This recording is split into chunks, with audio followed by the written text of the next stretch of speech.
तो welcome back animal lover, स्वागत है आपका हमारी न्यू वीडियो में। आज हम देखेंगे सोलो लेवलिंग के एपिसोड नंबर 6 को, और हमारे चैनल को सब्सक्राइब करना मत भूलना। तो शुरुआत करते हैं इस एपिसोड की।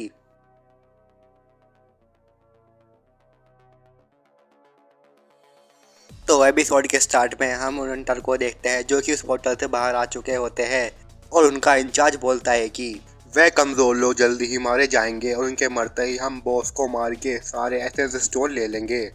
और ये सब बोलते ही उसके हंटर दोस्त उससे पूछते हैं कि वे लोग अंदर कैसे जाएंगे, जिस पर उनका इंचार्ज बोलता है कि मैंने वहाँ पे अंदर जाने का एक रास्ता देखा था और हम उस रास्ते से अंदर जाएंगे। और आगे वह बोलता है कि और अगर हमें ऐसे स्टोन भी नहीं मिले तो हम उस डी रैंक के हंटर का कवच लेकर उसे बेच देंगे और वो काफ़ी ज़्यादा पैसे में बिकेगा। और आगे हम संग को देखते हैं जो कि उस मकड़ी के सामने उसे लड़ने के लिए तैयार होता है, पर डी रैंक का हंटर उससे बोलता है कि संग, क्या तुम्हें सच में लगता है तुम इसे हरा सकते हो? देखो वो कितना पावरफुल है। जिस पर संग बोलता है कि ये हंटर सही बोल रहा है, क्योंकि मैंने जितने भी बॉस को हराया वह सारे डी रैंक के या भी नीचे रैंक के थे और वे लोग काफ़ी कमज़ोर थे, और ये बॉस सच में काफ़ी ज़्यादा पावरफुल है क्योंकि ये एक सी रैंक का बॉस है। पर मैं फिर भी हार नहीं मानूंगा और मैं इसे हरा कर ही मानूंगा। अब संग ये सब बोल उसकी ओर बढ़ने लगता है और वह उस बॉस की तरफ काफ़ी तेज़ी से बढ़ता है, और संग की इतनी स्पीड देख वह डी रैंक का हंटर सोचता है कि ये बंदा इतनी तेज स्पीड से कैसे चल पा रहा है और ये इतना पावरफुल कैसे है? ये जरूर डी रैंक का हंटर है। और आगे वह बोलता है कि कुछ लोग अपनी रैंक को गलत बताते हैं और ये लोगों को फेक रैंकर कहा जाता है। कहीं ये वही तो नहीं?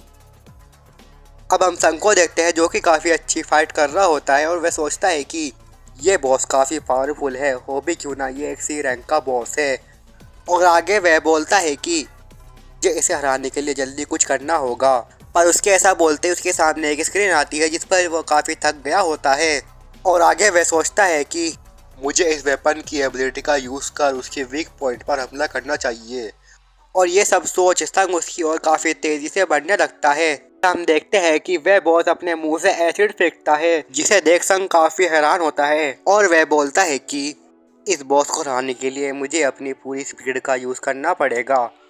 और संग ये सब बोल काफ़ी तेज़ी से उसकी ओर बढ़ने लगता है, लेकिन संग थोड़ा सा चूक जाता है। और अगले सीन में हम देखते हैं कि संग बोलता है मुझे अपनी रफ्तार बढ़ानी होगी, मुझे अपनी रफ्तार बहुत बढ़ानी होगी। और ये सब बोल वो काफ़ी तेज़ी से उसकी ओर बढ़ने लगता है, और हम देखते हैं कि संग काफ़ी थक गया होता है, जिस वजह से उसे बॉस का अटैक लग जाता है, और उस अटैक के लगते ही संग काफ़ी ज़्यादा दूर जाकर गिरता है। और संग के गिरते ही वह बॉस संग पर अटैक करने के लिए आगे बढ़ता है, और हम देखते हैं कि संग के सामने फुल रिकवरी का ऑप्शन आ जाता है। अब वह बॉस संग पर हमला कर देता है, जिस वजह से वहाँ पे काफ़ी ज़्यादा धमाका होता है, और हम देखते हैं कि संग वहाँ से भाग गया होता है। फिर हम संग को देखते हैं जो कि जंप मार उसके ऊपर आ जाता है, और फिर संग उसके बाद उस पर काफ़ी सारे हमले करता है, और इतने सारे हमले लगने के बाद और वेपन की एबिलिटी से वह बॉस मारा जाता है। और उस बॉस के मरते ही संग को नोटिफिकेशन आती है कि उसने मास्टर ऑफ द डंजन को मार दिया है। और ये सब देख डी रैंक का हंटर बोलता है कि ये बंदा इतना पावरफुल है, इसने सी रैंक के बॉस को अकेले ही मार दिया। ये सच में कितना पावरफुल है। और वह संग को पानी का पूछ उसकी बड़ैया मारने लगता है। वो कहता है मैं आपके लिए सारे ऐसे स्टोन तोड़ दूंगा, आप चिंता मत लीजिए मास्टर। और संग ये सब देख बोलता है कि इसे क्या हो गया। अब संग ये सब बोल अपने पीछे देखता है, जहाँ पर वह देखता है कि वे हंटर वहीं पर आ गए होते हैं, और ये सब देखकर वे लोग बोलते हैं कि ये कैसे, इन्होंने सी रैंक के बॉस को कैसे मार दिया। जरूर इस बॉस को इस डी रैंक के हंटर ने मारा होगा, क्योंकि इसके पास ये कवच है, जिससे हमें पता चलता है कि उन लोगों को लग रहा होता है कि इस बॉस को डी रैंक के हंटर ने मारा है। और आगे उन हंटर का इंचार्ज उनसे बोलता है कि तुम डी रैंक के हंटर, हमारी बात सुनो, तुम इस ई रैंक के हंटर को मार दो, वरना हम लोग तुम्हें भी मार देंगे। अगर तुम इसे मार दोगे तो हम तुम्हारी जान बख्श देंगे, पर तुम्हें हमें अपना कवच देना होगा, वरना हम लोग तुझे भी मार डालेंगे। अब उन लोगों की ये बात सुन डी रैंक का हंटर संग की ओर बढ़ता है, और वह संग के सामने जा वहाँ पर खड़ा हो जाता है, जिसे देखकर उनका इंचार्ज बोलता है कि तुम कितने बेवकूफ़ हो, अब हमें तुम्हें भी मारना होगा। और ये सब बोल वे संग की ओर आगे बढ़ने लगते हैं। अब हम संग के सामने नोटिफिकेशन देखते हैं जिस पर एक क्वेस्ट आया होता है और उन हंटर में से एक हंटर संग पर अटैक करता है और वह अटैक काफी जोरदार होता है जिससे संग काफी दूर जाकर गिरता है, जिससे उन सब हंटर को लगता है कि संग मारा गया है। अब हम संग को देखते हैं जो बोलता है कि मैं कैसे भूल गया, ये दुनिया कमजोर के लिए नहीं है, ये दुनिया में धोखेबाज, चालबाजी, नफरत वाले लोगों से भरी हुई है। आखिर मैं कैसे भूल गया? सिस्टम मुझसे खुद कह रहा है कि मैं इन लोगों को मार डालूं। मैं क्यों भूल गया?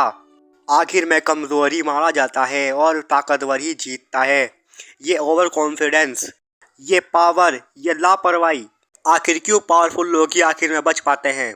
बस अब बहुत हुआ, मैंने अब बहुत सह लिया है, अब मैं पीछे नहीं हटूंगा, मैं सबको हरा डालूंगा, मैं सबको मार डालूंगा। मेरा सिस्टम मुझे इन लोगों से बचाना चाहता है, पर ऐसा क्यों है? वो मुझे जिंदा क्यों रखना चाहता है? अब जब सिस्टम ही मुझे उन लोगों को मारने को कह रहा है तो मैं ऐसा जरूर करूंगा और मैं पीछे नहीं हटूंगा। बस बहुत हो गया, मैंने बहुत झेल लिया। अब संग ये सब बोल खड़ा हो जाता है, जिसे देखकर वे लोग बोलते हैं ये दोबारा से कैसे उड़ गया? जिस पर संग बोलता है कि तुम लोगों ने हमें समझ कर रखा है, हमेशा पावरफुल लोग ही क्यों जीतते हैं, हमेशा पावरफुल लोग ही क्यों आगे बढ़ते हैं। अब मैं समझ गया हूँ कि ताकतवर लोग ही आगे बढ़ पाते हैं क्योंकि वे सबसे ज़्यादा ताकतवर होते हैं। और अगर तुम हंटर हो तो तुम दूसरों की जान लेते हो, तो तुम्हें कोई परेशानी नहीं होगी अगर मैं तुम्हारी जान लूँ तो। और संग के ऐसा बोलते ही हम संग के पास एक डार्क कोरा देखते हैं जो कि काफ़ी ज़्यादा कूल लग रहा होता है। पर ये सब सुन उनमें से एक हंटर संग की ओर आगे बढ़ता है और वो बोलता है कि अरे यार, तुम इस ई रैंक के हंटर से क्यों डर रहे हो? सुनो बच्चे, तुम एक ई रैंक के हंटर हो और तुम्हें पता है तुम दुनिया के सबसे कमज़ोर हंटर हो। पर उसके ऐसा बोलते ही संग उसे मार डालता है और वह इतनी फास्ट मारता है कि हम लोग देख भी नहीं पाते। अब ये सब देख वह लोग बोलते हैं कि वह एक सी रैंक का हंटर था, वह इससे कैसे मारा गया? और संग बोलता है कि मैंने अभी एक इंसान को मारा है। क्या ये मैं हूँ? क्या मैंने सच में एक इंसान को मार दिया है? अब ये सब मैटर नहीं करता, मैं अब पीछे नहीं हटूंगा, मैं इन सबको ख़त्म कर दूंगा। अब वे हंटर संग पर अटैक करना चालू कर देते हैं, पर हम देखते हैं कि संग इतनी फुर्तीली रफ्तार से उनके अटैक को डॉज कर रहा होता है और वह उन लोगों में से काफ़ी लोगों को मार चुका होता है। वे लोग उस पर कई सारे हमले करने की कोशिश करते हैं, पर हम देखते हैं कि संग को ये अटैक्स छू भी नहीं पा रहे थे और संग उनमें से एक एक करके 5 हंटर को मार डालता है। अब हम देखते हैं कि अब बस उस टीम का इंचार्ज बचा था जो बोलता है कि तुमने इन लोगों को तो हरा दिया, पर मैं एक सी रैंक का हंटर हूँ और तुम्हारी पावर बस तुम्हारी तेजी और ये वेपन है, और तुमने कई लोगों से फाइट करी है और तुमने एक बॉस को भी हराया जिस वजह तुम काफी थक गए होगे। और ये सब बोल वह संग पे अटैक कर देता है, जिस पर संग बोलता है कि तुम सच में काफी पावरफुल हो मिस्टर। और ऐसा बोलता ही संग उसका मुंह पकड़ उसे जमीन में दे मारता है और ये सब देख वह काफी चौंक गया होता है, जिस वजह से वह संग से बोलता है कि प्लीज मुझे माफ कर दो, मुझे जिंदा छोड़ दो, मैं तुम्हें अपने सारे एसेंस स्टोन, सारे पैसे सब दे दूंगा, बस तुम मुझे जिंदा छोड़ दो, तुम्हें जो चाहिए वह मैं करूंगा, बस मुझे जिंदा छोड़ दो। जिस पर संग बोलता है कि वैसे तुमने 3 बार बोला था कि तुम मुझे मार दोगे और तुमने ही तो बताया था कि गुफाओं का राज सिर्फ गुफाओं में रहता है।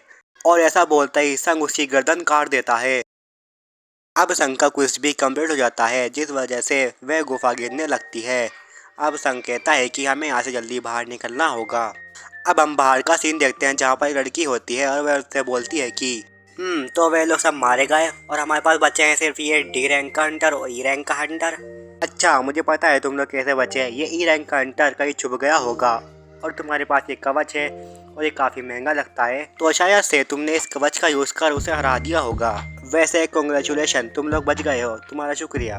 और आगे हमें पता चलता है कि संग की एबिलिटी 50% घट गई है। फिर हम लोग सिटी का सीन देखते हैं जहाँ पर हम एक आदमी को देखते हैं जो कि ये बिल्डिंग से, और ये एपिसोड यहीं पर ख़त्म हो जाता है।